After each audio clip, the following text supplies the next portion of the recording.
আমরা এখন সবাইকে নিয়ে একটি ব্যানার সহ ছবি তুলবো। দেখতে পাচ্ছেন ব্যানারে লেখা আছে শিশুরাই আসার তীর্থযাত্রী। আর ব্যানারটা যদি আমি একটু আপনাদের ভালো করে দেখাই, ব্যানারটায় লেখা আছে শিশুরাই আসার তীর্থযাত্রী। আমাদের ভবিষ্যৎ, আমাদের ফিউচার এই শিশুরাই।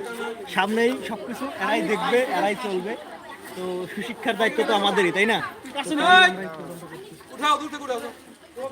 আপনার ছবি আমি উঠাবো না। আমি উঠাবো না। আমার মনে আছে। আরে সবাই ছবি তুললে কার ফোনটা মেইন করবো, আর ফাদার ছবি দেন। এই যা আছে সাউন্ড ফাদার টাকান সবাই ফাদার জর্জ লাগাও। এই রেডি 1 2 3 সবাই বলো